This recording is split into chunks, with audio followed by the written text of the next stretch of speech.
My life be like, yeah. My life be like,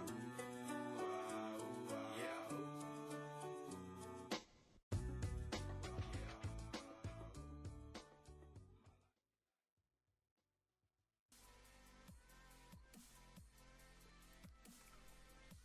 Good morning, Pops Paladin here, and we're going to talk about Mythic Desolate Host. Now this is like 4 weeks in the making since I last promised you the Desolate Host video.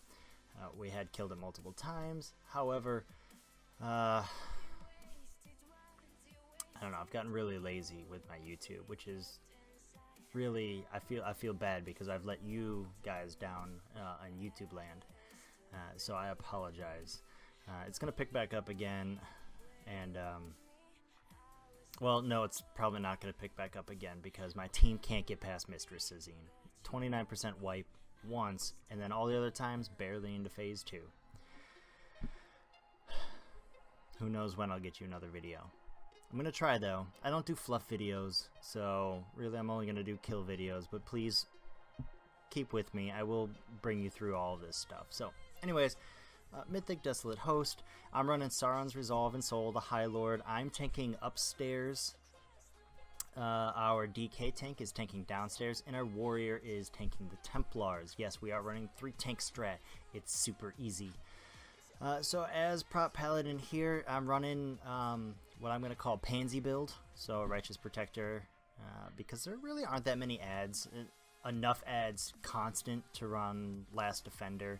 I've seen a couple people try to run Last Defender. I don't recommend it. Righteous Protector is just fine. I'm going to get a lot of Avenging Wraths out of this, and really I'm looking to just kind of have them up as much as possible. So the things that we need to worry about in terms of tanking, we're going to pull, and you're going to see a couple markers on our screen. You see orange in the upper, that's where the Queen stands. There's a blue marker currently cluttered by a whole bunch of nameplates right now, and that's where you want to tank your Bone Wardens.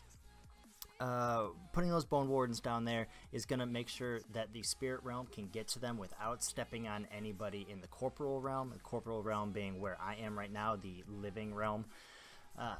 And then you're going to see an X kind of floating up and down in between my aggro meter down there, and that is where we're going to be tanking the Desolate Host when he pops out, so that way we do the ping pong strat and nobody gets stepped on during the soak phase. So really your entire job up here is just ad management. There's a lot of ads out there. It is very, I really recommend, and you don't even have to run Sauron's Resolve. At the time of recording this video, I did not have the shoulders. That's what I recommend using, is the shoulders, and actually along with Teleka. But all depending on your raid healing makeup, cough cough, you sometimes need to run Sauron's Resolve just to make sure that you're actually going to live through these fights and keep moving on. So when we get Bone Wardens on the spot, you can see down in the lower portion I have this nice little weak aura that tells me where the bone shields are and how many there are. I don't ask my raid team to pop bone shields until I have 2 of them up, so that way, you know, we get one person over there popping and we don't, you know, waste people running back and forth, wasting DPS. You also notice that we lusted at the beginning of the fight. Now, lusting at the beginning of the fight allows us to push the engine and the Soul Queen down to 35%. At 35%, no more ads will spawn. Now, if you don't lust and your DPS is low, you're going to get a 5th set of ads, and those 5th set of ads are very overwhelming and is probably going to wipe you. So lusting at the beginning and then making sure that you just burn and get down to that 35% very quickly.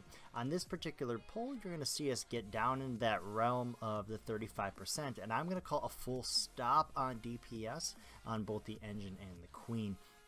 That's actually coming up here very shortly, even though, you know, we're not quite there.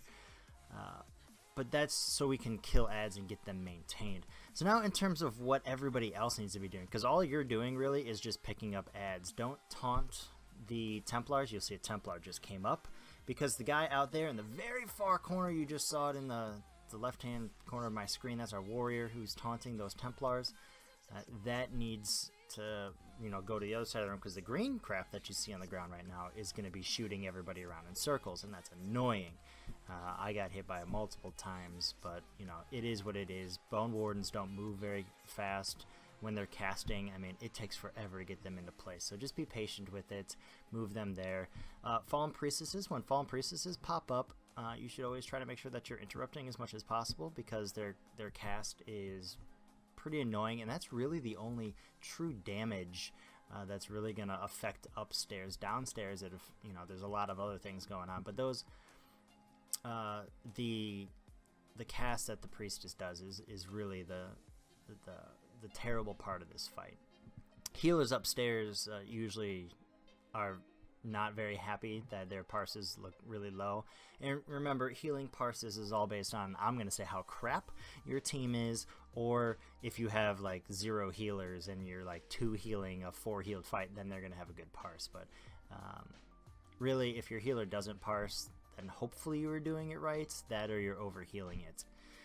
So keep that in mind. Soul Residues. When Soul Residues come up, they can fixate you as tank, and that's annoying.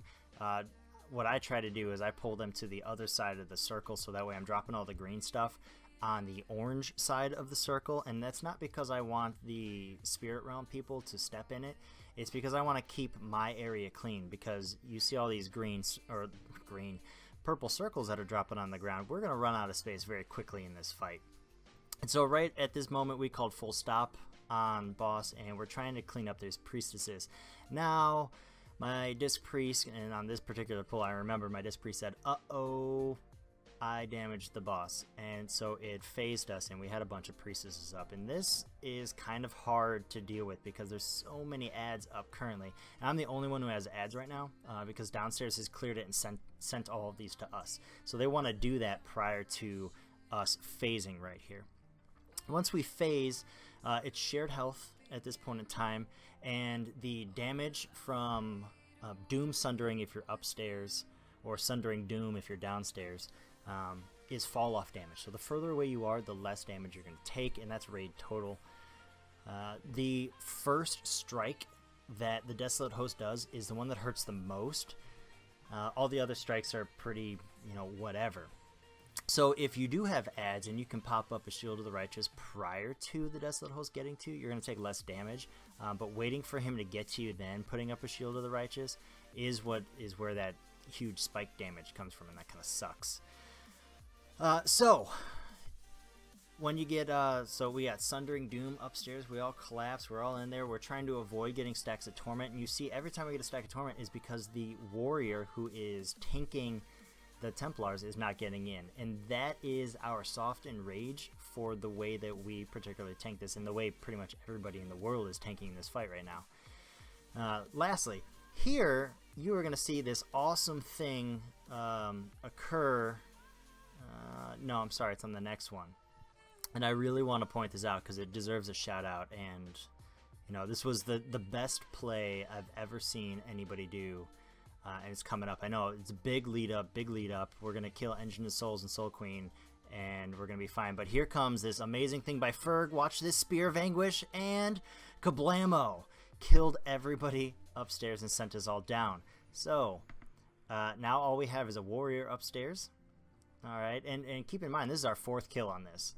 We got a warrior upstairs who is now tanking. The Death Knight rezzed me, so in order to make sure that the warrior tank didn't take a lot of damage, I actually taunted the Desolate Host, and I soloed this so that way he could save some of his health. I used a big cooldown to get through that.